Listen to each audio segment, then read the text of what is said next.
Assalamualaikum warahmatullahi wabarakatuh. Selamat malam, para pecinta misteri dan kisah seram dari channel Shyfeless Mystery, serta para pembaca setia di shyfeless.com. Di malam yang sunyi ini, kami akan bawa Anda menelusuri jalan gelap yang memisahkan antara dunia nyata dan dunia gaib, sebuah kisah tentang cinta yang terlupakan, dendam yang tak pernah padam, dan malam yang tak pernah berakhir, malam Jumat Kliwon. Bayangkanlah udara yang semakin dingin saat senja mulai larut, di mana angin membawa bisikan-bisikan yang tak jelas asalnya, dan rumpun bambu yang berdiri seperti penjaga diam-diam menunggu sesuatu yang tak diketahui. Disinilah Bimo Surya, seorang pemuda yang pulang dengan hati yang hampa, harus menghadapi masa lalunya yang telah ia kubur selama 10 tahun. Desa Karangjati yang sepi, warung Siti Rahayu yang sunyi, dan rumpun Pringgodani yang menyeramkan, semuanya menanti saat kebenaran terungkap. Mari kita ikuti kisahnya, dan waspadalah, karena kadang-kadang, masa lalu tidak pernah benar-benar pergi. Angin senja menyeruput wajah Bimo Surya saat turun dari bas Antarota. Koper kulit yang kusut di bahunya terasa semakin berat, seolah membawa beban 10 tahun pengembaraan di Jakarta.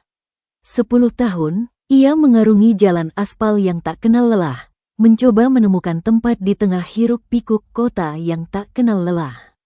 Namun, apa yang didapat hanya kekecewaan berulang kali, luka batin yang semakin dalam, dan rasa hampa yang perlahan menggerus jiwa hingga ia terpaksa kembali ke tempat semula, Desa Karangjati. Bas itu perlahan melaju meninggalkan jejak asap hitam yang cepat hilang diserap oleh udara yang semakin dingin. Bimo berdiri di pinggir jalan aspal yang retak-retak, mematung sejenak. Gapura desa yang sudah tidak terawat lagi menyambutnya dengan diam. Catnya yang pernah cerah kini mengelupas, memperlihatkan warna tua yang menandakan usia dan kesendirian. Ia menghela napas panjang, mengusir rasa lelah yang memenuhinya. Desa Karangjati, tempat ia lahir dan tumbuh, kini kembali menyambutnya dengan senyum yang penuh misteri. Di hadapannya, sebuah bangunan sederhana beratap seng berdiri di persimpangan jalan masuk desa. Itulah warung milik Siti Rahayu, yang lebih akrab disapa Makmin Rahayu. Dulu, warung itu adalah pusat kehidupan desa, tempat para petani dan buruh lelah menunggu azan sambil ngopi dan bercerita. Suara tawa dan canda selalu memenuhi udara hingga larut malam. Namun kini, hanya keheningan yang menyelimuti. Lonceng kecil yang digantung di depan pintu kayu itu berbunyi pelan saat Bimo mendorong pintu yang berderit. Di dalam, cahaya dari lampu bohlam berwarna kuning menyorot temaram. Makmin Rahayu, seorang wanita paruh baya dengan wajah penuh kerutan, sedang mengelap meja dengan kain lap lusuh. Ia menoleh, matanya menyipit mencoba mengenali sosok tinggi tegap di depannya. "Mak, ini Bimo, Mak." Bimo mengucapkan dengan senyum tipis yang dipaksakan. Mata Makmin Rahayu melebar, kain lap di tangannya terjatuh ke lantai. "Gusti Allah, Bimo, anak Pak Karto," suaranya bergetar. Ia bergegas menghampiri Bimo dan menepuk-nepuk lengannya, seolah ingin memastikan bahwa pemuda di depannya bukan bayangan. "Lah, Le, 10 tahun kau tak ada kabar." Tiba-tiba muncul pas surup-surup. "Begini, ayo duduk-duduk." Bimo duduk di kursi kayu panjang yang biasa ditempati para pengunjung warung. Ia menyapu pandangannya ke sekeliling warung yang sepi. "Mak, kok sepi banget? Biasanya jam segini ramai, bapak-bapak pada ngopi nunggu azan." Makmin Rahayu tersenyum tipis, namun senyum itu cepat lenyap digantikan oleh ekspresi serius. Ia menoleh ke arah jendela yang menghadap ke jalan setapak menuju pedalaman desa. "Desa kita sudah tidak sama seperti dulu, Bimo. Setelah insiden itu, semua berubah." Ia menurunkan suaranya menjadi bisikan. Pak Haji Hasan, sesepuh desa, sudah mewanti-wanti kalau matahari sudah nyentuh ufuk barat, pantang orang Karangjati keluyuran di luar rumah. "Apalagi?" Bimo mengernyitkan kahi. "Maksud Mak, apa yang terjadi?" Makmin Rahayu melirik keluar jendela, seolah takut didengar. melewati rumpun bambu Pringgodani di dekat rumah Lamu itu. Rumpun bambu Pringgodani itu adalah tempat yang tak asing bagi Bimo. Sejak kecil, ia dan teman-temannya sering bermain petak umpet di sana. Tempat itu biasa saja, bahkan menjadi sumber kenangan indah. Namun, sejak beberapa tahun lalu, suasana di sekitar rumpun itu berubah. Udara menjadi lebih dingin, dan ada yang mengatakan, ada makhluk halus yang bersembunyi di balik dedaunan itu. Sebelum Bimo sempat bertanya lebih jauh, pintu warung terbuka dengan kasar. Seorang pria kurus dengan seragam hijau hansip yang kebesaran melangkah masuk dengan napas terengah-engah. Di tangannya, ia membawa senter besar dan pentungan kayu. Itu adalah Sugeng Pratama, hansip desa. Wajahnya pucat, dipenuhi peluh sebesar biji jagung meski udara sore itu cukup dingin. Kopi, Mak, cepat, teriak Sugeng sambil gemetar. Giginya berderai. Kamu ini kenapa toh, geng?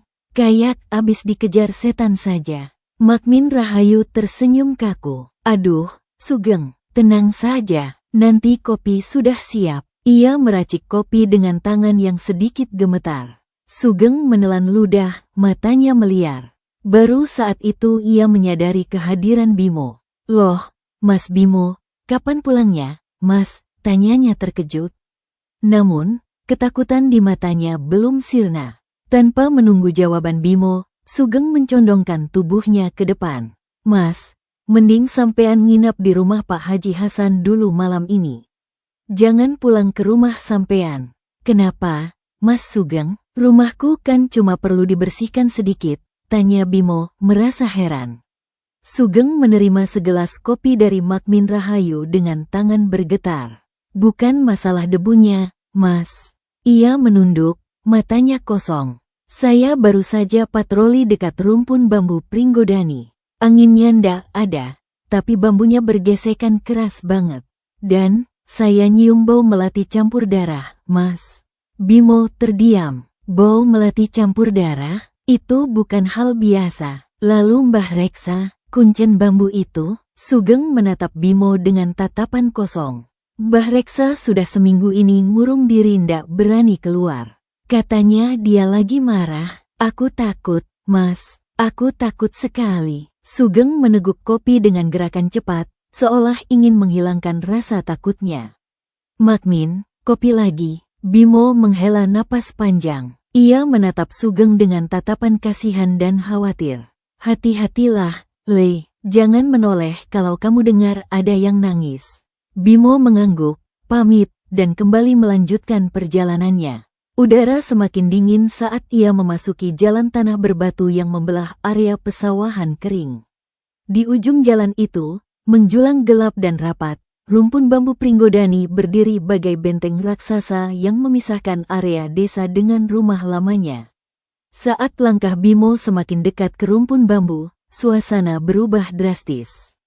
Suara jangkrik dan kodok yang biasa bising menjelang malam mendadak senyap. Kesunyian itu begitu pekat, hingga Bimo bisa mendengar detak jantungnya sendiri. Batang-batang bambu yang lebat berderit pelan krek-krek bergesekan satu sama lain seolah sedang berbisik membicarakan kehadirannya. Di tengah jalan setapak yang membelah rumpun bambu itu, Bimo tiba-tiba menghentikan langkahnya. Ada perasaan aneh yang menyergap dadanya. Bukan rasa takut, melainkan sebuah kesedihan yang sangat mendalam. Dan entah dari mana asalnya, tengkuknya meremang. Ia merasa ada sepasang mata yang mengawasinya dari sela-sela kegelapan bambu. Bimo, sebuah suara berat dan familiar dari arah depan memecah kekesunan yang mencekam itu. Bimo tersentak nyaris melompat dari balik bayang-bayang. Ia melirik ke arah jendela yang tertutup rapat. Jaka. Bimo membuka mulutnya, suaranya serak. Jaka Pratama, sahabat masa kecilnya, berdiri di tepi jalan setapak. Wajahnya serius, tanpa sedikit pun ekspresi lucu yang biasa ia miliki. Kau harus pergi dari sini, Bimo. Pulang ke Jakarta. Sekarang juga. Bimo mengernyitkan kening. Apa yang terjadi, Ja? Apa itu? Jaka mendekat. Matanya menatap Bimo dengan intensitas yang membuat Bimo ingin memalingkan wajah. Ilmu sinden Nyi Roro itu bukan sekadar seni, Bimo. Ada peruangannya, pendamping gaib, dan sejak dia mati, peruangan itu mencari tuan baru atau mencari tumbal. Bimo tertawa pelan mencoba mencairkan suasana tegang. Percaya begituan, Ja? Masih percaya dongeng-dongeng kayak gitu? Jaka tidak tertawa, wajahnya sangat serius. Aku pulang dulu, Mo. Ini kunci gemuk depan. Ingat pesanku, apapun yang kamu dengar malam ini dari arah rumpun bambu, jangan pernah buka pintu, jangan keluar. Setelah kepergian Jaka, Bimo merebahkan tubuhnya di atas kasur kapuk yang berbau apak. Ia menatap langit-langit kayu rumahnya. Meskipun peringatan dari Makmin Rahayu, Sugeng, dan Jaka terngiang di kepalanya, Bimo merasa lega bisa kembali ke kamarnya sendiri. Kehidupannya yang bising dan penuh tekanan di kota kini tertinggal jauh. Di sini, di rumah masa kecilnya ini, ia berharap bisa menata kembali hidupnya yang berantakan, menjadi manusia normal yang bangun pagi, bertani, dan hidup sederhana. Udara malam semakin menusuk tulang. Jam di dinding yang berdetak nyaring menunjukkan pukul 2 dini hari. Bimo gelisah di atas tempat tidurnya. Matanya terpejam, tapi pikirannya menolak untuk tertidur. Suasana desa yang terlalu sepi justru membuat telinganya berdenging. Di kota ia terbiasa tidur ditemani suara deru kendaraan dan klakson dari jalan raya. Di sini keheningan terasa seperti selimut tebal yang menyesakkan dada. Tiba-tiba keheningan itu terkoyak. Bukan dari suara lolongan anjing atau derit bambu, melainkan dari sebuah alunan nada. Bimo membuka matanya lebar-lebar. Ia menahan napas. Suara itu sangat pelan pada awalnya, terbawa oleh hembusan angin malam yang menyusup lewat celah jendela kayu. Itu adalah suara seorang wanita yang sedang nembang langgam Jawa menyanyikan Sekar Macapat. Suaranya meliuk-liuk, tinggi melengking, namun diayun dengan getaran yang luar biasa halus. Sangat indah. Namun di balik keindahan nada itu tersimpan kepedihan yang begitu pekat. Setiap cengkoknya seolah menyayat hati, menceritakan penderitaan, rasa sakit, dan keputusasaan yang tak berujung. Bimo bangkit dari ranjangnya. Anehnya, ia tidak merasa takut. Justru ada sesuatu di dalam dadanya yang merespons nyanyian itu. Dadanya sesak, tenggorokannya tercekat. Tanpa ia sadari, setetes air mata mengalir turun ke pipinya. Kenapa aku menangis? Bisik Bimo pada dirinya sendiri, mengusap pipinya yang basah dengan punggung tangan. Perasaan bersalah yang entah dari mana tiba-tiba membebani pundaknya. Ia merasa seperti telah melakukan sebuah dosa besar di masa lalu yang bahkan ia sendiri tak mampu mengingatnya. Nyanyian itu semakin jelas. Sumbernya bukan dari jalanan desa, melainkan dari arah belakang rumahnya dari dalam rumpun bambu Pringgodani. Terhipnotis oleh suara yang menyayat hati itu, Bimo melangkah orang linglung menuju jendela belakang kamarnya. Ia perlahan membuka selot kayu dan mendorong daun jendela. Angin dingin langsung menerpa wajahnya, membawa serta aroma bunga melati yang sangat menyengat. Persis seperti yang dikatakan Sugeng sore tadi. Namun di balik aroma melati itu, Bimo samar-samar mencium bau apak tanah kuburan dan anyir darah.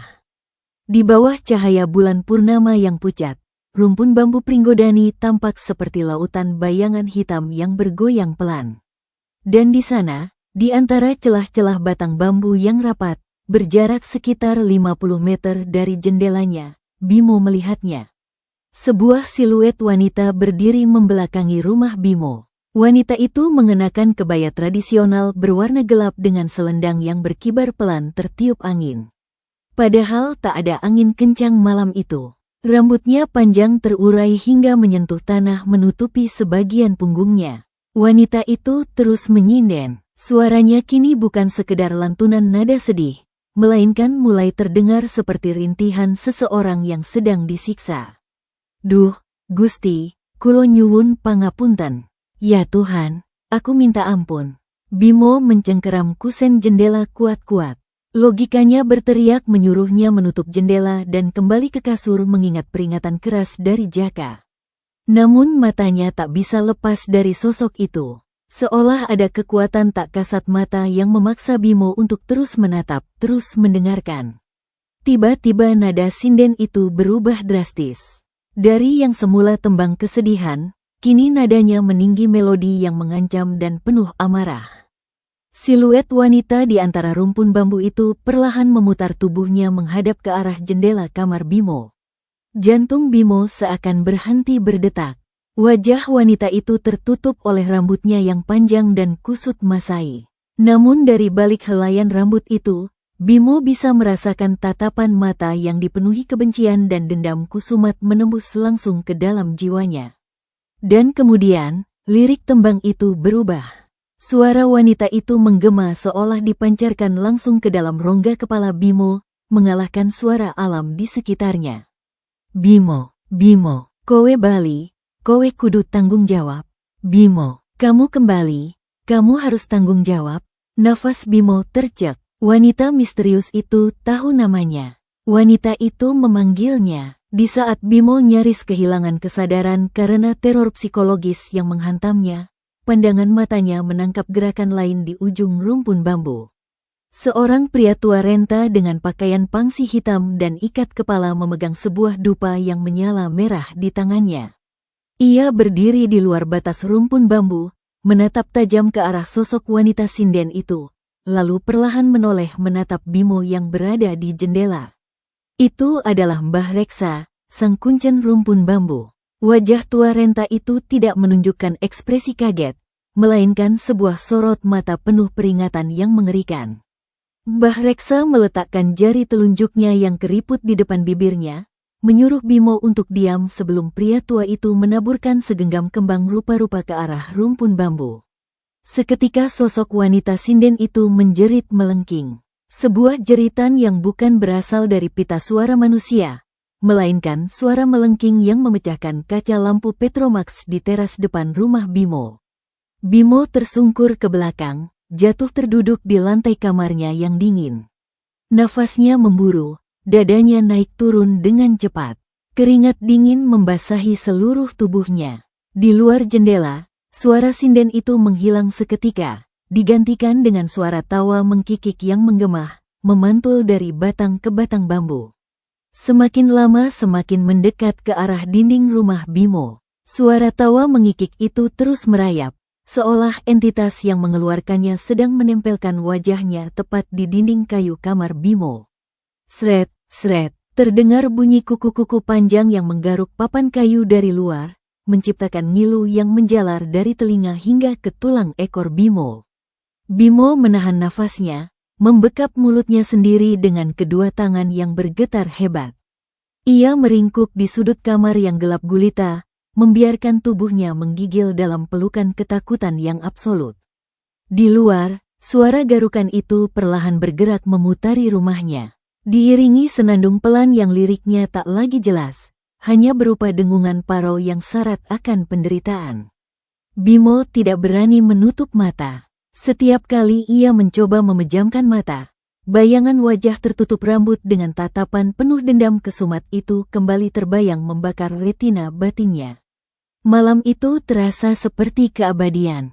Bimo tidak ingat kapan tepatnya suara-suara itu menghilang. Ia hanya menyadari bahwa teror itu telah usai ketika semburat cahaya keabuan fajar mulai menembus celah-celah ventilasi kamarnya. Diiringi sayup-sayup suara azan subuh dari surau desa yang terdengar bergetar di kejauhan. Dengan sisa tenaga yang ada, Bimo merayap menuju tempat tidurnya dan menghempaskan diri. Tubuhnya remuk redam bukan karena pekerjaan fisik, melainkan karena kelelahan psikologis yang menguras seluruh kewarasannya. Namun, ia tidak bisa tidur. Otaknya terus memutar ulang lirik tembang yang diucapkan sosok itu. Bimo, kowe kudu tanggung jawab. Tanggung jawab untuk apa? Bisik Bimo parau ke langit-langit kamarnya yang berdebu. Aku bahkan tidak tahu siapa kau. Fajar mulai menyingsing, menorehkan garis keabuan tipis di cakrawala desa. Bimo masih terbaring di tempat tidurnya, tubuhnya lemas seperti setelah melalui perang batin sepanjang malam. Matanya terpejam, tapi pikirannya terjaga, terus memutar ulang bayangan wanita itu, siluet dengan rambut panjang yang menutupi wajah, tatapan penuh dendam, dan suara yang menyayat hati. Setiap kali ia mencoba mengingatnya, jantungnya berdegak kencang. Suara sinden itu bukan sekadar mimpi. Ia tahu itu nyata, ia mendengarnya, merasakannya. Bimo bangun dengan perlahan, seperti orang yang baru saja diselamatkan dari bencana. Tubuhnya pegal-pegal, bukan karena kerjaan fisik, tapi karena tekanan mental yang tak terbayangkan. Ia berjalan menuju jendela depan, menghela udara pagi yang masih dingin. Desa Karangjati terlihat sunyi. Tidak ada suara ayam berkokok, tidak ada suara anak-anak bermain, tidak ada kegiatan biasa yang biasa ia dengar saat masih kecil. Hanya keheningan yang menyeramkan. Di bawah teras, pecahan kaca lampu Petromax masih berserakan di lantai semen kasar. Bau minyak tanah yang tajam bercampur dengan aroma aneh, bau melati yang sudah mulai membusuk, diselingi bau darah segar yang tak bisa disembunyikan. Bimo berjongkok, mengumpulkan pecahan kaca dengan tangan yang masih gemetar. Setiap kali tangannya menyentuh serpihan kaca, ingatan malam itu kembali menghantui. Suara sinden yang memanggil namanya. Tangan Mbah Reksa yang menepuk bibirnya, menyuruhnya diam. Dan teror yang menyeretnya ke ambang kehancuran mental. Ia menelan ludah, merasakan rasa mual yang mulai menyerang perutnya. Masih hidupkah, Mas Bimo? Suara itu datang dari belakang. Bimo tersentak, menoleh. Sugeng Pratama berdiri di ujung teras, wajahnya pucat seperti mayat. Matanya menghitam, terlihat letih dan takut. Ia memegang pentungan kayu di tangan, seolah mencari rasa aman. Kang Sugeng, Bimo menepuk debu di tangannya. Kau juga masih di sini? Sugeng tersenyum tipis, tapi senyum itu tidak sampai ke matanya. Aku ronda malam. Setelah kejadian tadi malam, aku takut pulang sendirian. Ia menoleh ke arah rumpun bambu Pringgodani yang terlihat jauh di kejauhan. Aku dengar suara orang menjerit. Suara yang mirip suara Mas Bimo. Bimo menghela napas. Aku hanya mendengar suara aneh dari rumpun bambu. Tidak lebih dari itu. Tidak lebih. Sugeng menghela napas, suaranya gemetar. Aku dengar semua, Mas Bimo. Aku dengar suara sinden itu. Suara yang menyebut nama Mas Bimo. Aku dengar suara tawa yang menyerupai tertawa setan. Aku lari ke pos ronda, baca ayat kursi sampai pagi. Takut sekali. Bimo merasa sesak dengar kata-kata Sugeng. Ia tidak bisa mengingatkan Sugeng bahwa ia sendiri adalah sasaran utama serangan malam itu. Ia juga tidak bisa mengakui bahwa ia hampir gugur karena teror itu. Kau tahu siapa itu, Kang Sugeng? Bimo bertanya pelan. Mengapa menyebut nama saya? Sugeng menunduk, menepuk pentungannya. Aku tak tahu, Mas. Aku takut tahu, tapi banyak yang bilang, itu Larasati. Gadis yang hilang 5 tahun lalu. Larasati, Bimo mengulang nama itu. Nama itu terdengar familiar, tapi ia tidak bisa mengingat di mana ia pernah mendengarnya. Sugeng menatap Bimo dengan tatapan kosong. Ya, Mas, Larasati, gadis sinden yang dulu terkenal di sini. Tapi, dia hilang. Dan sejak itu, desa ini berubah. Semua takut pada malam Jumat Kliwon. Semua takut pada rumpun bambu itu.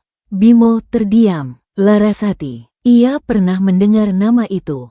Di mana? Ia mencoba mengingat, tapi ingatannya terasa seperti kabut tebal. Ia tidak bisa mengingat wajah gadis itu, tidak bisa mengingat suaranya, tidak bisa mengingat kenapa nama itu penting baginya. Kau tahu apa yang terpadanya, Kang Sugeng? Bimo bertanya lagi. Sugeng menggelengkan kepalanya. Aku tak tahu, Mas.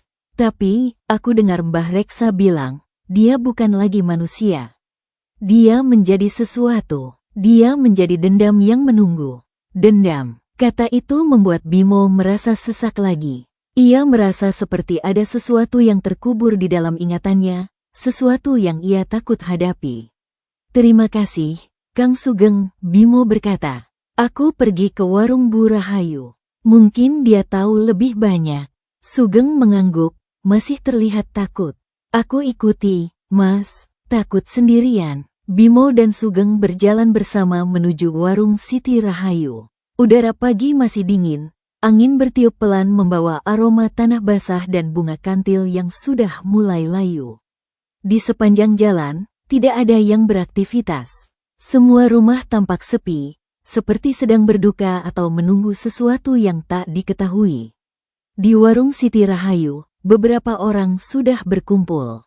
Para petani tua duduk di meja kayu, minum kopi sambil bercakap-cakap pelan.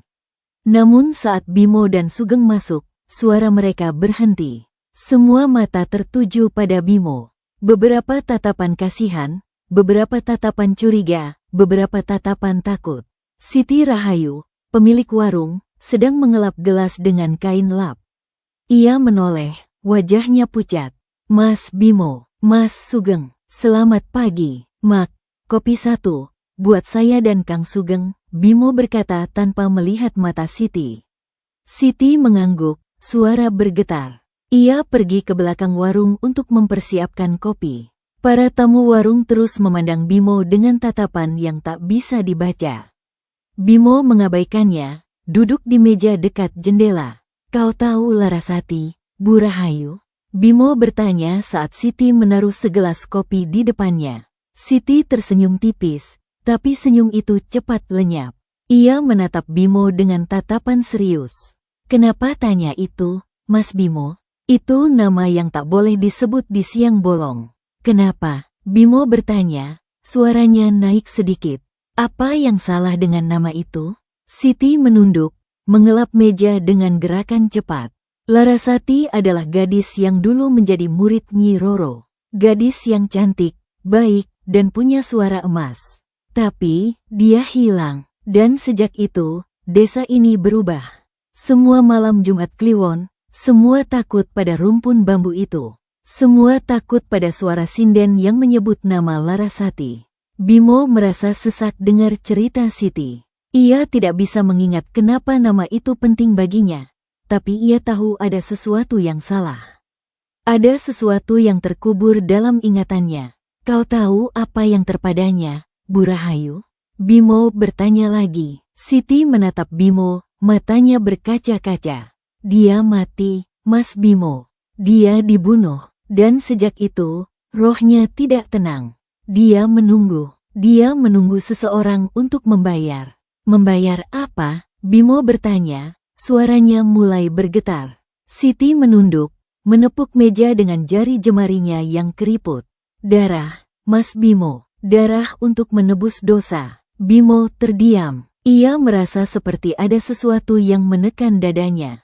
Ia tidak bisa mengingat apapun tentang Larasati, tapi ia tahu ada sesuatu yang salah. Ada sesuatu yang terkait dengannya. Terima kasih, Bu Rahayu, Bimo berkata, bangun dari tempat duduknya. Aku pergi. Siti menatapnya, matanya masih penuh air mata. Hati-hati, Mas Bimo, hati-hati pada malam Jumat Kliwon. Bimo meninggalkan warung, meninggalkan Sugeng yang masih duduk di meja, dan berjalan menuju kediaman Pak Haji Hasan. Ia tidak tahu mengapa ia pergi ke sana. Ia hanya tahu bahwa ia perlu jawaban. Jawaban tentang Larasati, tentang rumpun bambu, tentang semua yang terjadi. Kediaman Pak Haji Hasan terletak di bagian tertinggi desa, dengan akses jalan setapak yang menanjak. Rumah itu terlihat tua, dengan arsitektur khas Jawa. Di depannya, terdapat pendopo yang luas dengan lantai dari kayu jati yang sudah menggelap. Bimo mendekati rumah itu, hatinya berdebar kencang. Ia tidak tahu apa yang akan ia temukan di sana. Tapi ia tahu, hanya Pak Haji Hasan yang bisa memberinya jawaban. Di depan pendopo, ia melihat Pak Haji Hasan sedang duduk bersila, memutar tasbih kayu di jemarinya. Pria tua itu dengan janggut putih dan peci putih itu tampak begitu tenang, seolah sudah tahu kedatangan Bimo. Duduklah, Bimo, suara Pak Haji Hasan berat dan berwibawa. Aku tahu kau akan datang. Bimo terkejut. Ia tidak pernah bicara dengan Pak Haji Hasan sebelumnya. Bagaimana pria tua itu tahu ia akan datang? Bimo duduk di depan Pak Haji Hasan, menjauhkan tatapannya. Pak Haji, saya bingung. Saya tidak ingat apa-apa tentang Larasati. Tapi saya tahu ada sesuatu yang salah. Ada sesuatu yang terkait dengannya. Pak Haji Hasan menghela napas, suara berat. Larasati adalah gadis yang dulu menjadi murid Nyi Roro. Gadis yang cantik, baik, dan punya suara emas. Tapi dia jatuh cinta pada pemuda yang takut. Pemuda yang meninggalkannya di tengah kegelapan. Bimo merasa seperti ditusuk di hati. Ia tidak bisa mengingat wajah pemuda itu, tapi ia tahu itu dirinya. Ia tahu ia adalah pemuda yang meninggalkan Larasati. Pemuda itu kau, Bimo, kata Pak Haji Hasan, suaranya lembut tapi tegas. Kau adalah pemuda yang meninggalkan Larasati di tengah kegelapan. Kau adalah pemuda yang membiarkan dia dibunuh oleh Nyi Roro. Bimo terdiam. Ia tidak bisa bicara. Ia hanya bisa dengar denyut jantungnya yang semakin kencang. Ia tahu Pak Haji Hasan benar. Ia tuku ia adalah pemuda itu. Darah menuntut darah, Bimo, kata Pak Haji Hasan. Kutukan itu akan terus mengikutimu sampai kau membayar. Sampai kau menebus dosa dengan darahmu. Bimo menangis. Air mata mengalir deras di wajahnya.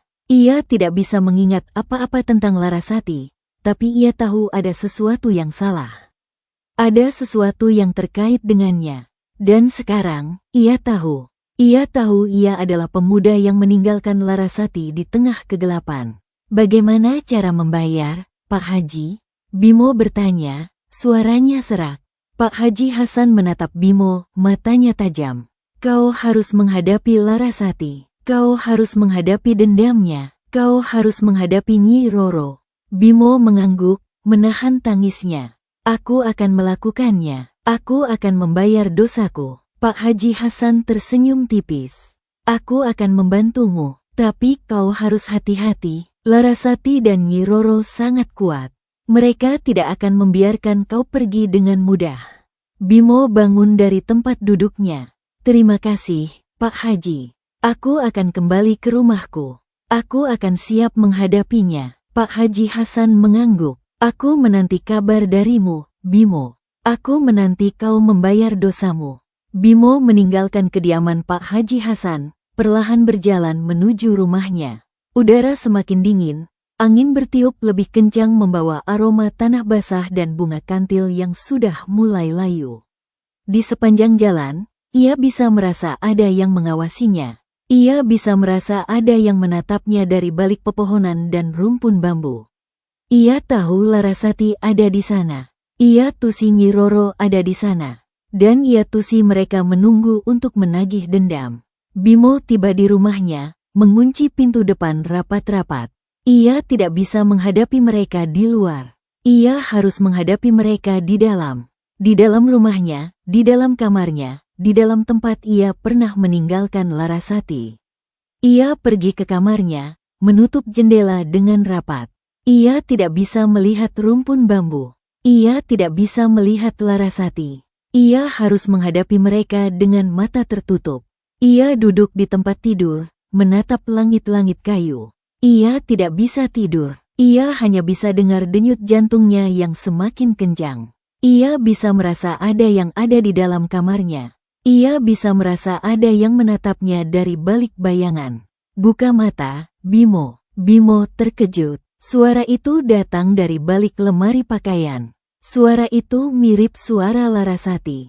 Suara itu penuh dendam dan kesakitan. Bimo bangun dari tempat tidur, berjalan menuju lemari.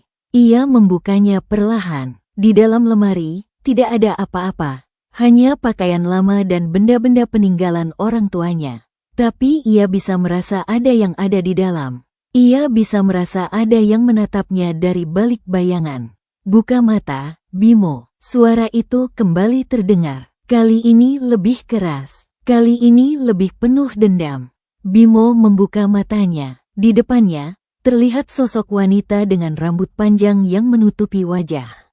Ia mengenakan kebaya tradisional berwarna gelap. Tatapannya penuh dendam dan kesakitan. Larasati, Bimo bertanya, suaranya bergetar. Wanita itu tersenyum tipis, tapi senyum itu tidak sampai ke matanya. Kau ingat aku sekarang, Bimo? Kau ingat kau meninggalkanku di tengah kegelapan? Bimo menangis. Maafkan aku, Larasati. Maafkan aku karena menjadi pengecut. Larasati menatap Bimo, matanya penuh air mata. Kau tidak bisa membayar dosamu dengan kata-kata, Bimo. Kau harus membayar dengan darah. Bimo menunduk. Aku tahu, aku siap membayar. Larasati tersenyum tipis. Bagus, karena malam ini, kau akan membayar. Bimo menatap Larasati, matanya penuh ketakutan. Malam apa? Larasati tertawa pelan. Malam Jumat Kliwon. Malam di mana dunia manusia dan dunia gaib menjadi satu. Malam di mana kau harus menghadapi dendamku. Bimo menangis. Aku akan menghadapinya. Aku akan membayar dosaku. Larasati tersenyum tipis. Bagus, karena malam ini, kau tidak akan bisa melarikan diri. Larasati menghilang, meninggalkan Bimo sendirian di kamarnya. Bimo duduk di lantai, menangis. Ia tusi malam itu adalah malam terakhirnya. Malam di mana ia harus membayar dosa dengan darahnya. Di luar jendela, rumpun bambu Pringgodani bergesekan di angin malam. Suara sinden itu mulai terdengar lagi. Suara yang penuh dendam dan kesakitan. Suara yang menanti untuk menagih hutang darah. Bimo menutup telinganya, tapi suara itu tetap terdengar. Ia tusi tidak bisa melarikan diri. Ia tusi harus menghadapinya. Ia tusi harus membayar dosa dengan darahnya. Malam Jumat Kliwon akan datang. Dan malam itu, ia akan membayar. Fajar masih menyeret bayang-bayangnya ketika Bimo terduduk di lantai kamarnya, napasnya terengah-engah. Tangannya masih gemetar, dingin seperti es. Suara Larasati yang menyebut, Bimo, dan tanggung jawab, terus berbunyi di kepalanya, seperti gema yang tak kunjung reda. Di luar, angin meniup rerumputan di halaman rumah, membawa aroma tanah basah dan bau melati yang menyengat, seperti yang Sugeng sebutkan. Bimo menghela napas, berdiri dengan perlahan. Tubuhnya terasa seperti timbunan batu. Ia menuju ke jendela depan, menghela udara pagi yang dingin. Desa Karangjati terlihat sunyi, tak seperti dulu. Tidak ada suara ayam berkokok, tidak ada anak-anak berlari di jalan. Hanya keheningan yang tebal, seperti kain mayat menutupi segala sesuatu. Di bawah teras, pecahan kaca lampu Petromax masih berserakan. Bimo berjongkok, mengumpulkannya satu persatu. Setiap kali tangannya menyentuh serpihan kaca, bayangan Larasati dengan rambut panjang menutupi wajah kembali muncul. Tatapannya penuh dendam, suaranya menyayat hati. Ia menelan ludah, merasakan rasa mual yang menyerang perutnya. Masih hidupkah, Mas Bimo? Suara itu datang dari belakang. Bimo tersentak, menoleh. Sugeng Pratama berdiri di ujung teras, wajahnya pucat seperti mayat. Matanya hitam, terlihat letih dan takut. Ia memegang pentungan kayu, tangan yang mengepalnya bergetar. Kang Sugeng, Bimo menepuk debu di tangannya. Kau juga masih di sini? Sugeng tersenyum tipis, tapi senyum itu tidak sampai ke matanya. Aku ronda malam, setelah kejadian tadi malam. Aku takut pulang sendirian. Ia menoleh ke arah rumpun bambu Pringgodani yang terlihat jauh di kejauhan.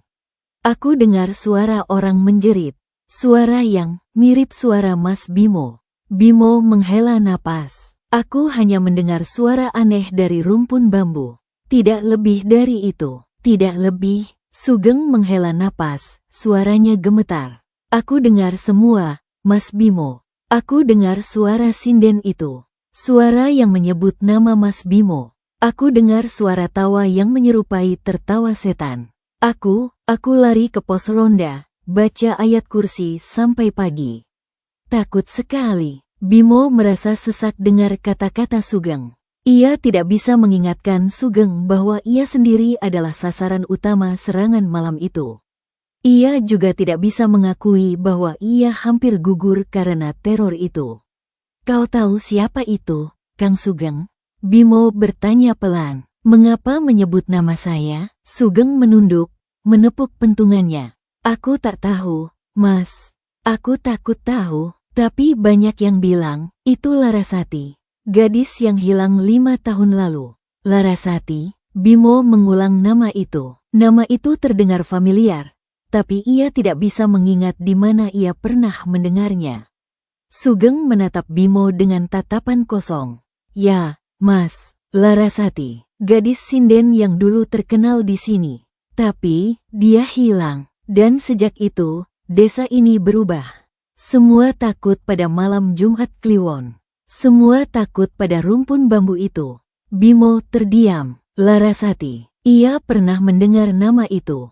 Di mana? Ia mencoba mengingat, tapi ingatannya terasa seperti kabut tebal. Ia tidak bisa mengingat wajah gadis itu, tidak bisa mengingat suaranya, tidak bisa mengingat kenapa nama itu penting baginya. Kau tahu apa yang terpadanya, Kang Sugeng? Bimo bertanya lagi. Sugeng menggelengkan kepalanya. Aku tak tahu, Mas. Tapi, aku dengar Mbah Reksa bilang, dia bukan lagi manusia. Dia menjadi sesuatu. Dia menjadi dendam yang menunggu. Dendam. Kata itu membuat Bimo merasa sesak lagi. Ia merasa seperti ada sesuatu yang terkubur di dalam ingatannya, sesuatu yang ia takut hadapi. Terima kasih, Kang Sugeng, Bimo berkata. Aku pergi ke warung Bu Rahayu. Mungkin dia tahu lebih banyak. Sugeng mengangguk, masih terlihat takut. Aku ikuti, Mas, takut sendirian. Bimo dan Sugeng berjalan bersama menuju warung Siti Rahayu. Udara pagi masih dingin, angin bertiup pelan membawa aroma tanah basah dan bunga kantil yang sudah mulai layu. Di sepanjang jalan, tidak ada yang beraktivitas. Semua rumah tampak sepi, seperti sedang berduka atau menunggu sesuatu yang tak diketahui. Di warung Siti Rahayu, beberapa orang sudah berkumpul. Para petani tua duduk di meja kayu, minum kopi sambil bercakap-cakap pelan. Namun saat Bimo dan Sugeng masuk, suara mereka berhenti. Semua mata tertuju pada Bimo. Beberapa tatapan kasihan, beberapa tatapan curiga, beberapa tatapan takut. Siti Rahayu, pemilik warung, sedang mengelap gelas dengan kain lap. Ia menoleh, wajahnya pucat. Mas Bimo, Mas Sugeng, selamat pagi. Mak, kopi satu, buat saya dan Kang Sugeng, Bimo berkata tanpa melihat mata Siti. Siti mengangguk, suara bergetar. Ia pergi ke belakang warung untuk mempersiapkan kopi. Para tamu warung terus memandang Bimo dengan tatapan yang tak bisa dibaca. Bimo mengabaikannya, duduk di meja dekat jendela. Kau tahu Larasati, Bu Rahayu? Bimo bertanya saat Siti menaruh segelas kopi di depannya. Siti tersenyum tipis, tapi senyum itu cepat lenyap. Ia menatap Bimo dengan tatapan serius. Kenapa tanya itu, Mas Bimo? Itu nama yang tak boleh disebut di siang bolong. Kenapa? Bimo bertanya, suaranya naik sedikit. Apa yang salah dengan nama itu? Siti menunduk, mengelap meja dengan gerakan cepat. Larasati adalah gadis yang dulu menjadi murid Nyi Roro. Gadis yang cantik, baik, dan punya suara emas. Tapi, dia hilang. Dan sejak itu, desa ini berubah. Semua malam Jumat Kliwon, semua takut pada rumpun bambu itu. Semua takut pada suara sinden yang menyebut nama Larasati. Bimo merasa sesak dengar cerita Siti. Ia tidak bisa mengingat kenapa nama itu penting baginya, tapi ia tahu ada sesuatu yang salah.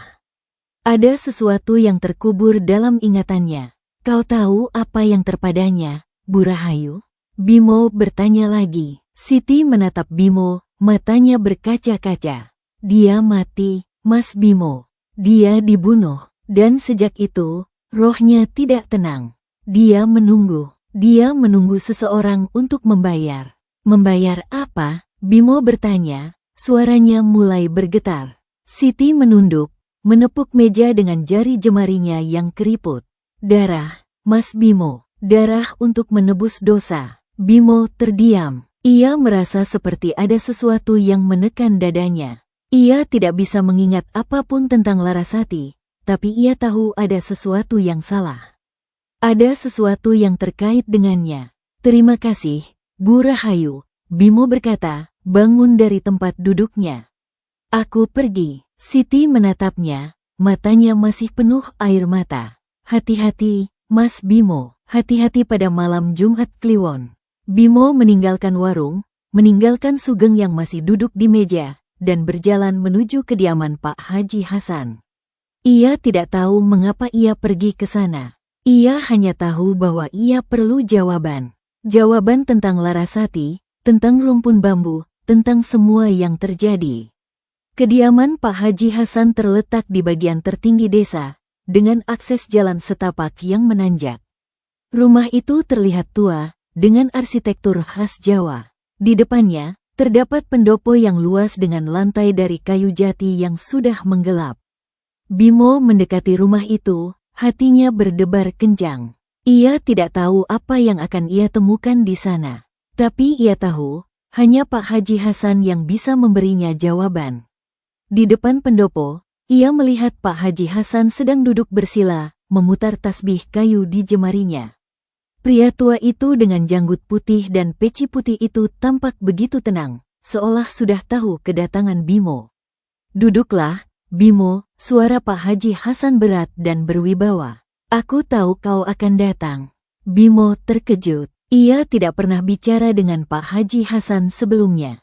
Bagaimana pria tua itu tahu ia akan datang? Bimo duduk di depan Pak Haji Hasan, menjauhkan tatapannya. Pak Haji, saya bingung. Saya tidak ingat apa-apa tentang Larasati. Tapi saya tahu ada sesuatu yang salah. Ada sesuatu yang terkait dengannya. Pak Haji Hasan menghela napas, suara berat. Larasati adalah gadis yang dulu menjadi murid Nyi Roro. Gadis yang cantik, baik, dan punya suara emas. Tapi dia jatuh cinta pada pemuda yang takut. Pemuda yang meninggalkannya di tengah kegelapan. Bimo merasa seperti ditusuk di hati. Ia tidak bisa mengingat wajah pemuda itu, tapi ia tahu itu dirinya. Ia tahu ia adalah pemuda yang meninggalkan Larasati. Pemuda itu kau, Bimo, kata Pak Haji Hasan, suaranya lembut tapi tegas. Kau adalah pemuda yang meninggalkan Larasati di tengah kegelapan. Kau adalah pemuda yang membiarkan dia dibunuh oleh Nyi Roro.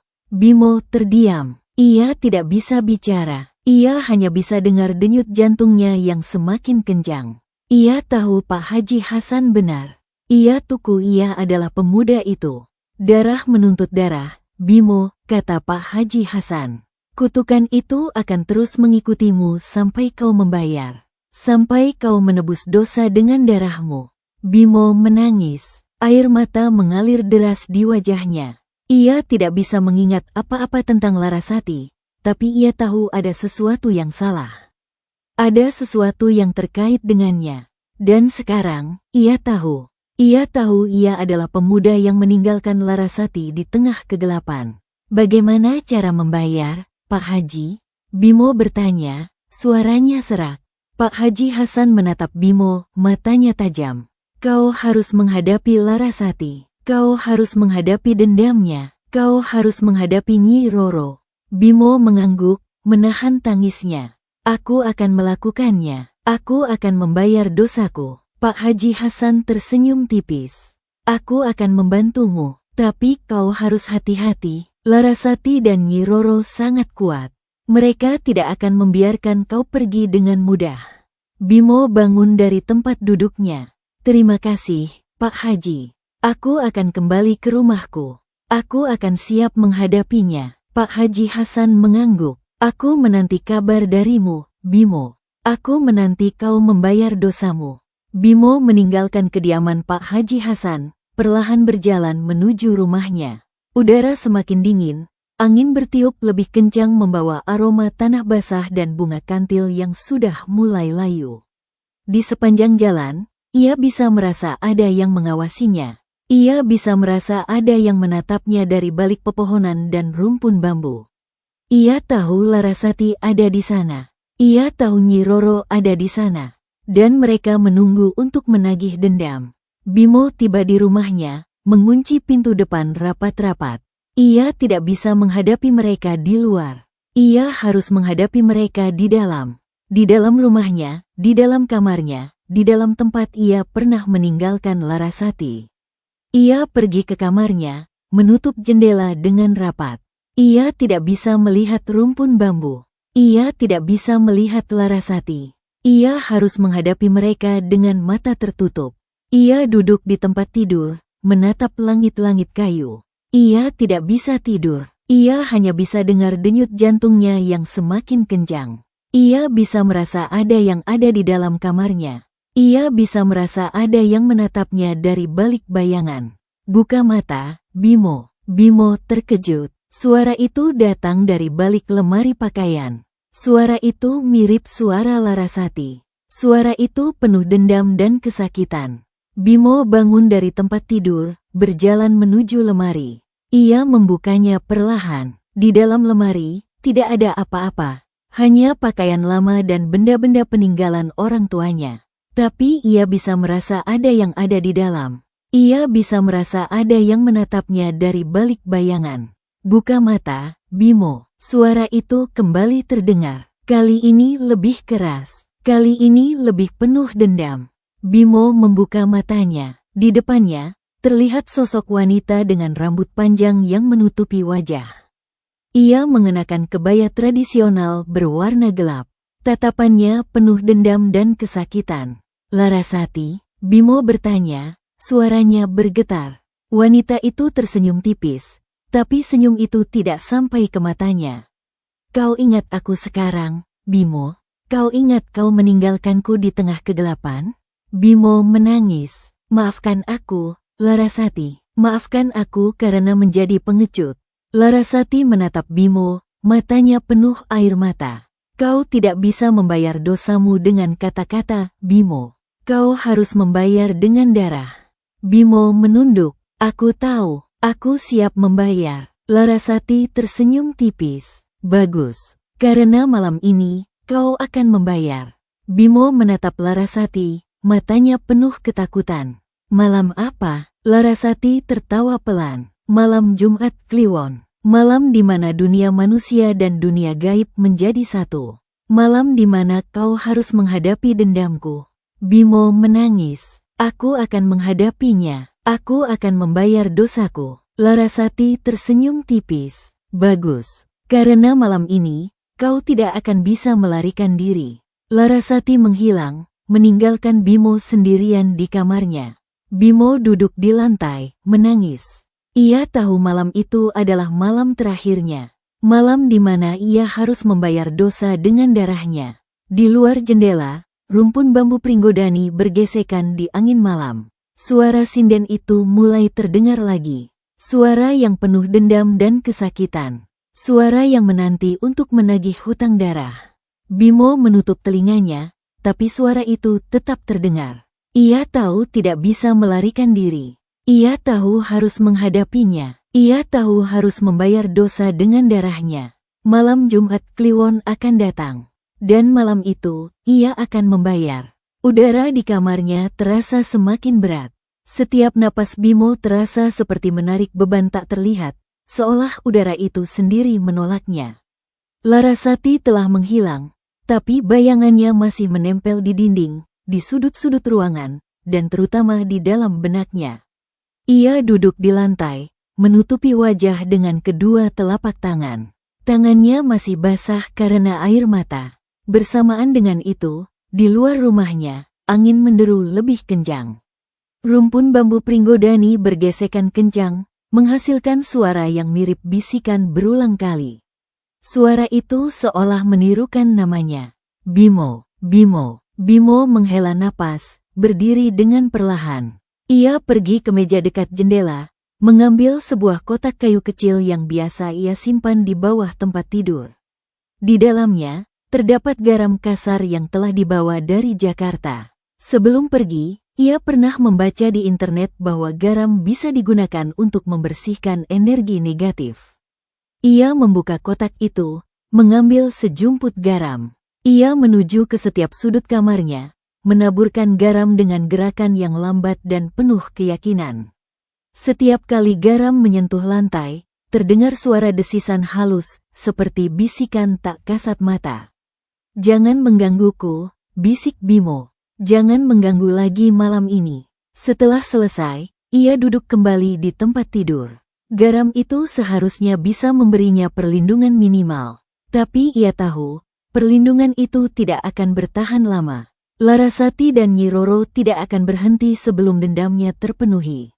Berpuluh menit berlalu, Bimo mendengar suara gerakan di luar kamarnya. Suara langkah yang lembut, seolah ada yang berjalan di koridor rumah. Ia menoleh ke arah pintu kamarnya. Pintu itu masih terkunci, tapi ia bisa merasa ada yang berada di belakangnya. Buka pintu, Bimo. Suara itu datang dari arah pintu. Suara Larasati. Bimo menahan napas. Ia tidak akan membukanya. Ia tidak akan membiarkan masuk. Kenapa kau takut, Bimo? Kau takut karena kau tahu kau bersalah? Bimo menutup telinganya. Tapi suara itu tetap terdengar. Ia bisa merasa ada yang menekan pintu dari luar. Seolah sesuatu yang kuat mencoba membukanya. Pergi, Bimo berteriak. Pergi dari sini. Tidak ada respon. Suara itu hanya diam sejenak, lalu kembali terdengar. Kau meninggalkanku, Bimo. Kau membiarkanku mati sendirian. Bimo menangis lagi. Ia tidak bisa menghindarinya. Ia tidak bisa melarikan diri. Maafkan aku, Larasati. Maafkan aku. Suara itu tidak merespon. Bisa jadi Larasati sudah pergi. Bisa jadi dia hanya menunggu waktu yang tepat untuk menyerang. Bimo terbaring di tempat tidur, menutupi wajah dengan selimut. Ia tidak bisa tidur. Ia hanya bisa dengar denyut jantungnya yang semakin kencang. Setiap kali ia menutup mata, bayangan Larasati muncul. Rambutnya yang panjang menutupi wajah, matanya penuh dendam, suaranya menyayat hati. Bertepatan dengan itu, di luar rumahnya, bulan mulai terbenam. Cahaya remang-remang mulai redup, digantikan oleh kegelapan yang semakin pekat. Di kejauhan, suara azan subuh mulai terdengar. Tapi bagi Bimo, itu bukan tanda akhir malam. Itu hanya tanda bahwa malam Jumat Kliwon akan segera datang. Bimo bangun, melihat jam di dinding. Pukul 3 dini hari. Masih ada beberapa jam lagi sebelum matahari terbit. Ia pergi ke dapur, mengambil segelas air. Minum itu tidak akan mengurangi rasa takutnya, tapi setidaknya bisa membuatnya sedikit tenang. Saat ia kembali ke kamarnya, ia melihat sesuatu yang aneh. Di atas kasur kapuk, ada selembar kain merah. Kain itu terlihat basah, seolah baru saja dicelupkan ke dalam darah. Bimo mendekati, hatinya berdebar kencang. Ia menyentuh kain itu dengan hati-hati. Kain itu terasa lembab dan dingin. Saat ujung jarinya menyentuh kain itu, tiba-tiba ia melihat sesuatu. Bayangan, sebuah bayangan yang jelas sekali. Ia melihat Larasati sedang dicekik oleh Nyi Roro di rumpun bambu Pringgodani. Larasati memohon tolong, tapi tidak ada yang menghiraukannya. Nyi Roro menatapnya dengan mata yang penuh api. Kau memberi hatimu pada pemuda itu, maka suaramu milikku. Nyi Roro menarik napas Larasati, lalu menyerapnya seperti vampir. Larasati perlahan melemah, matanya menoleh ke arah Bimo. Bimo, tolong aku. Bimo terhempas, jatuh terduduk di lantai. Ia menangis. Ia tidak bisa menghindar dari bayangan itu. Ia tidak bisa menghindar dari ingatan yang seharusnya ia simpan. Tolong aku, Bimo, kenapa kau tinggalkan aku? Suara itu terdengar jelas di kepalanya. Bimo tidak bisa membedakan apakah itu suara nyata atau imajinasi. Bimo tersenyum penuh penyesalan. Ia tahu, malam ini ia tidak akan bisa lolos. Ia harus menghadapinya. Ia harus menerima kenyataan bahwa ia adalah penyebab kematian Larasati. Ia bangun, mengambil kain merah itu. Ia melilitkannya di lehernya, seorang yang akan dieksekusi. Aku siap, Larasati. Aku siap membayar. Di luar, suara sinden mulai terdengar lagi.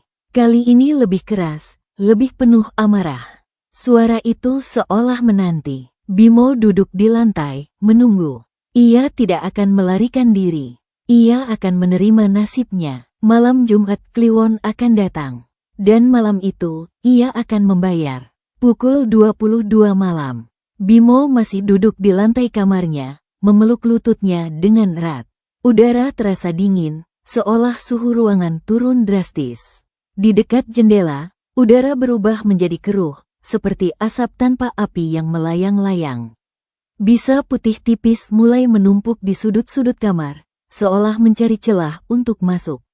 Bimo menatap jam dinding. Jarum detiknya bergerak pelan. Setiap kali bergerak, suara tik-tik terdengar keras di telinganya. Ia menarik napas dalam-dalam, mencoba menenangkan diri. Tapi setiap kali ia menutup mata, ia melihat kembali bayangan Larasati dicekik oleh Nyi Roro. Rambut Larasati yang panjang menutupi wajah, tapi matanya yang penuh air mata dan permohonan tolong tetap terpatri di ingatannya. Bimo berdiri, perlahan menghampiri lemari pakaian. Ia membukanya perlahan. Di dalam lemari, hanya ada pakaian lama dan benda-benda peninggalan orang tuanya. Tapi saat ia menoleh ke dalam, tiba-tiba ia melihat sesuatu yang berbeda. Di balik baju-baju tua, ada sebuah bayangan. Seorang wanita duduk di dalam lemari, menggenggam sesuatu di tangannya. Larasati, Bimo bisik. Wanita itu menoleh. Rambutnya panjang menutupi wajah. Tapi Bimo bisa merasakan tatapannya yang menusuk. Kau dengarku, bukan? Suara Larasati keluar dari dalam lemari, bisikan yang seolah datang dari mana-mana. Kenapa kau diam saat aku menjerit? Bimo mundur, menutupi mulutnya. Aku takut. Larasati tertawa pelan. Kau takut karena kau tahu kau bersalah? Bimo menarik napas dalam-dalam. Aku minta maaf karena meninggalkanmu. Larasati menganggak. Maaf tidak cukup, Bimo. Darah menuntut darah. Bimo menatapnya, matanya berkaca-kaca. Aku siap membayar. Aku siap. Larasati tersenyum tipis. Bagus. Karena malam ini, kau akan membayar. Tiba-tiba, garam yang Bimo taburkan di lantai mulai berubah warna. Dari putih, ia berubah menjadi hitam pekat. Seolah garam itu menyerap energi negatif di ruangan. Bimo menatapnya, takjub. Apa yang terjadi? Larasati tertawa lagi. Garammu tidak akan membantu, Bimo. Ilmu hitam lebih kuat. Bimo menarik napas dalam-dalam. Ia tahu, perlindungannya tidak akan bertahan lama. Tiba-tiba, suara berderit terdengar dari pintu lemari. Pintu itu bergerak sendiri, perlahan terbuka. Dari dalam kegelapan, dua tangan pucat dengan kuku hitam panjang muncul. Tangan itu menjangkau ke arah Bimo. Bimo mundur ke dinding, lumpuh takut. Ia tidak bisa bergerak. Ia hanya bisa menatap tangan itu yang semakin dekat. Di luar rumah, Sugeng dan Jaka mendobrak pintu depan. Sugeng menjerit melihat lemari terbuka, sementara Jaka terjatuh berlutut. Lar, ampun, aku ndak berani. Larasati mengangkat tangan, selendang merah melilit leher Jaka. Bimo menyelamatkan Jaka, tapi entitas itu menarik mereka ke masa lalu. Bimo merasa dirinya terhuyung-huyung. Ia melihat dirinya sendiri duduk di lantai, sementara Jaka terjerembab di depannya. Di depan mereka, rumpun bambu Pringgodani berubah menjadi semakin gelap. Kita kembali ke masa lalu, Bimo, bisik Larasati. Bimo menatap sekelilingnya. Ia melihat dirinya sendiri 5 tahun lalu, duduk di bawah pohon beringin. Di depannya, Larasati sedang menari dengan indah, mengenakan kebaya merah. Ia melihat Nyi Roro berdiri di dekatnya, menatap Larasati dengan tatapan haus darah. Larasati, kau harus berhenti menari, kata Nyi Roro. Larasati tersenyum. Mengapa, Nyai? Seni itu bagian dari diriku. Nyi Roro menghela napas. Karena kau terlalu berbakat, kau akan menjadi ancaman. Nyi Roro mengangkat tangannya. Bimo melihat energi hitam keluar dari tangannya, menuju Larasati. Larasati menjerit, jatuh ke tanah. Bimo, tolong aku. Bimo menutup mata. Ia tidak bisa melakukan apa-apa. Ia hanya bisa melihat bagaimana Nyi Roro menyerap energi Larasati. Kau memberi hatimu pada pemuda itu, maka suaramu milikku. Nyi Roro menarik napas Larasati, lalu menyerapnya. Larasati perlahan melemah, matanya menoleh ke arah Bimo. Bimo, tolong aku. Bimo terbangun, menatap langit-langit kamarnya. Ia masih duduk di lantai, terengah-engah. Di luar jendela, suara sinden mulai terdengar lagi. Suara yang penuh dendam dan kesakitan. Bimo menangis. Ia tahu, ia tidak bisa menghindarinya. Ia harus menghadapinya. Ia harus membayar dosa dengan darahnya. Malam Jumat Kliwon akan datang. Dan malam itu, ia akan membayar. Dan begitulah, kisah Bimo Surya di Desa Karangjati terus berlanjut dalam kegelapan dan misteri yang semakin menegangkan. Dari kepulangannya yang penuh harapan, hingga teror yang menyerang di malam-malam sunyi, Bimo kini berada di ambang keputusan yang akan mengubah segalanya. Apakah garam dan doa akan mampu menyelamatkannya? Ataukah dendam Larasati dan kekuatan Nyi Roro akan benar-benar menghantui hingga akhir? Untuk mengetahui kelanjutan kisah Bimo, apakah ia akan berhasil melarikan diri, atau justru terjerat lebih dalam jerat masa lalu yang kubur? Tetaplah saksikan di Shyfeless Mystery dan baca di shyfeless.com untuk bab 6 berikutnya. Terima kasih telah menyaksikan hingga akhir bagian pertama ini. Jika kisah ini membuat Anda penasaran dan ingin tahu lebih lanjut, jangan lupa tekan tombol like, tulis komentar, dan share ke teman-teman Anda. Sampai jumpa di kisah berikutnya. Wassalamualaikum warahmatullahi wabarakatuh.